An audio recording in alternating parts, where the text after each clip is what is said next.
kita patuh Istimewa Ulama 2024 Anies Presiden. Takbir.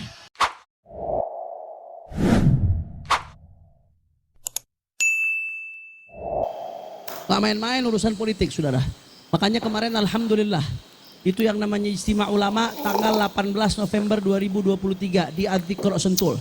Kumpul ulama-ulama kurang lebih dari 700 lebih ulama dari berbagai daerah dari Sabang sampai Merauke, saudara.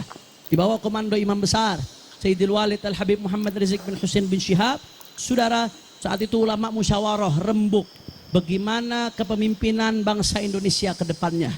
Di antara 3 calon ini nomor 1, 2, 3 ulama bermusyawarah. Mana yang maslahatnya paling besar untuk umat, mana yang madaratnya paling kecil untuk umat, saudara. Akhirnya musyawarah ulama. Akhirnya ulama yang sepakat, musyawarah semuanya nih yang hadir sepakat bahwasanya nomor 1 paling besar maslahatnya untuk umat, paling kecil madaratnya untuk umat.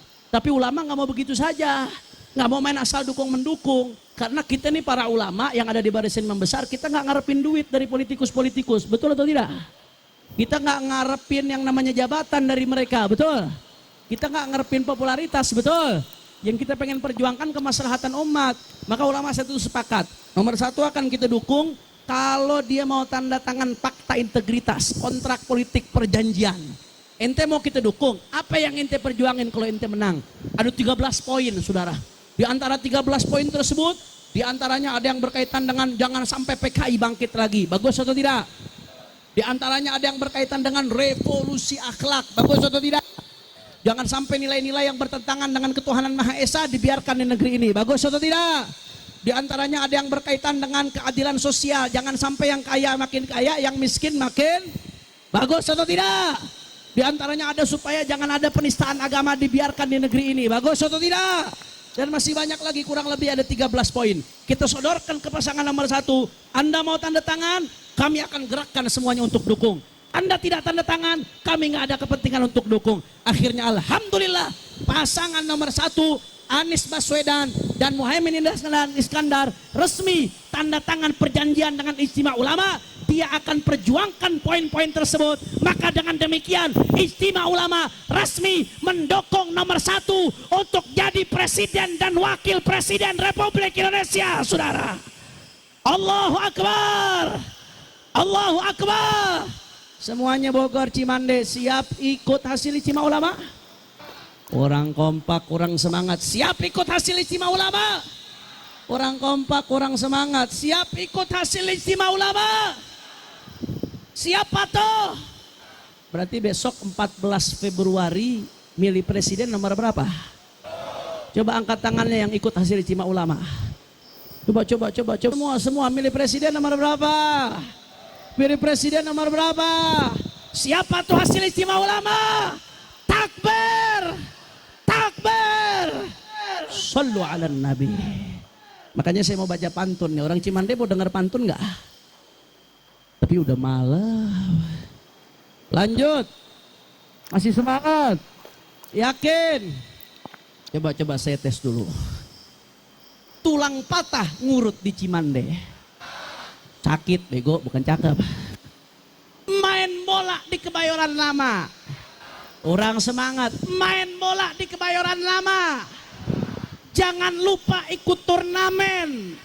Kita patuh Istimewa Ulama 2024 Anies Presiden. Takbir, takbir, takbir. Sallu ala Nabi. Makanya besok nih kita nih 2024 jadi warga negara yang baik. Jangan ribut, setuju? Walaupun beda pilihan, jaga kedamaian, setuju?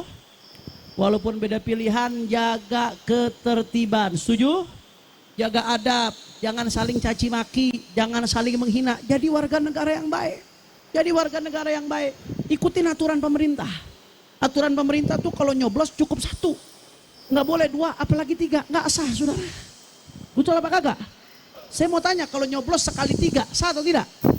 Nyoblos sekaligus 2, sah apa kagak? Kalau yang sah nyoblos berapa? 1. Nyoblos sekaligus 2, sah atau tidak? Nyoblos sekali 3, sah atau tidak? Berarti kalau nyoblos cukup takbir. Mana? Paham ya. Saya suka pengen tertawa aja bila melihat para mereka itu berceramah. Memang di dalam urusan retorika dan kata-kata jagonya lah. Dah jagonya. Nggak jauh beda sama Anies Baswedan. Jagonya di dalam urusan doktrin dan doktrin. Di dalam urusan kemudian menyeret umat Islam agar mengikuti arahan mereka, jagonya. Garis bawah ya, yang tebal untuk orang awam. Mereka itu paling jago memainkan simbol. Karena mereka sangat paham bahwa manusia itu adalah homo simbolik. Selalu akan saya ulang-ulang. Ya, materi ini bila membahas mereka-mereka yang paling jago ngeklaim. Mereka memanfaatkan betul manusia sebagai homo simbolik yang selalu membutuhkan simbol. Dan mereka manfaatkan simbol-simbol agama di dalam rangka untuk supaya masyarakat ini ikut dalam barisan mereka. Yang selalu saya sering sebut sebagai ketidaksopanan seorang hamba kepada Rabbnya. Bedakan ya, antara Muslim dengan Islam. Itu berbeda. Satu kali lagi saya katakan, bedakan antara Muslim dengan Islam. Bedakan pula antara agama dengan pemahaman orang tentang agama. Jangan disamakan. Awas, jangan disamakan. Beda itu. Dua hal yang berbeda. Sekarang itu, ketika kita misal mengkritik orang Muslim, ya, kita mengkritik gerakan mereka nih. Kita mengkritik cara mendoktrin mereka yang membawa apalagi Bahar Smith dalam urusan politik ini. Seolah-olah ketika kita mengkritik mereka sebagai orang Muslim, kita sedang mengkritik Islam. Enggak. Ada Muslim, ada Islam. Itu dua hal yang berbeda. Ketika kita sedang mengkritik orang Muslim, bukan berarti kita sedang mengkritik Islam. Oke? Sepakat ya? Harus sepakat di dalam urusan ini. Karena kalau kita tidak tahu cara main simbol mereka, maka kita akan terjebak. Kita akan terjebak oleh narasi-narasi takbir, oleh narasi-narasi ikut komando Ijtima Ulama yang di bawah komando Imam Besar Habib Rizik Syihab. Nah, termasuk imam besar, mereka membayangkan simbol itu. Imam besar umat Islam, coba. Betapa berani, dan menurut saya ketidaksopanan seorang muslim kepada muslim-muslim yang lainnya. Dia membuat imam di kelompoknya sendiri. Gak tanggung-tanggung menyebutkannya juga imam besar umat Islam lagi. Berarti kan umat Islam seluruh dunia dong. Ketidaksopanan menurut saya itu. Karena masih banyak orang yang terjebak di dalam urusan ini. Ya, banyak yang terjebak. Banser membakar bendera HTI. Mereka goreng di Garut dulu ya, di Garut dulu. Kita akan belajar tentang simbol-simbol yang dimainkan oleh mereka. Kita harus sepakat bahwa itu bendera, bukan tauhid. Faktanya bendera kok. Sejak kapan tauhid punya bendera? Ada benderanya? Enggak ada. Tauhid itu milik kita semua sebagai orang muslim. Ya. Yang punya bendera itu organisasi, yang punya bendera itu negara.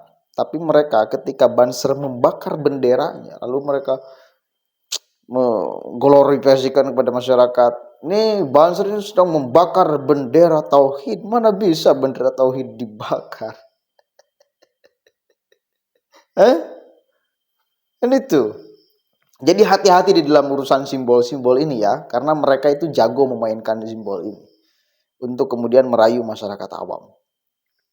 Kemudian berikutnya tertarik nih saya dengan ceramah Hanif Alatas ya. Dia mengatakan kita jalankan pemilu ini dengan damai meskipun berbeda pilihan. Saya sepakat urusan itu. Glorifikasikan itu ke semua umat Islam itu harus diglorifikasikan. Kita harus sadar bahwa pemilu ini meskipun berbeda pilihan tetap harus akrab dan damai. Saya sangat sepakat itu. Cuma masalahnya itu Kang Bahar tegur dong.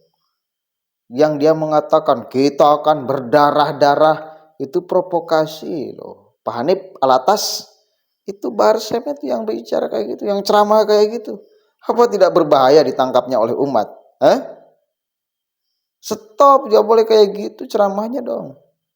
Kalau Anda menginginkan dan Anda menghimbau, apalagi ulama di barisan Anda dan masyarakat pendukung Anda, agar supaya pemilu ini kita jalankan dengan damai. Itu Kang Bahar yang provokasinya Pak Hanif. Tegur itu. Berada di panggung yang sama, ceramah di momentum yang sama, Bahar Smith memprovokasi, Hanif Alatas mengatakan perdamaian. Tegur dulu Bahar lah, baru Anda menghimbau kepada jamaah Anda untuk kemudian bisa damai di dalam pilpres ini. Selama para punggawanya, para penceramahnya memprovokasi agar berdarah-darah di urusan pemilu ini, maka selama itu kedamaian tidak akan tercipta. Wong sudah narasinya berdarah-darah kok. Narasinya sudah siap ditembak kok. Narasinya sudah siap mati kok. Narasinya perempuan sudah siap jadi janda kok. Apa itu artinya? Provokasi enggak? Berbahaya enggak? Menjalankan pemilu akan berpotensi dengan damai atau tidak? Enggak, Pak Hanif. Bahar Smith yang harus ditegur pertama kali. Jika Anda menginginkan benar-benar pemilu ini berjalan dengan damai, tanpa ada kebencingan meskipun berbeda pilihan. Oke? Mudah-mudahan ada manfaatnya. Wallahul muwaffiq ila aqwamit thoriq. Wallahu a'lam bishawab. Assalamualaikum warahmatullahi wabarakatuh.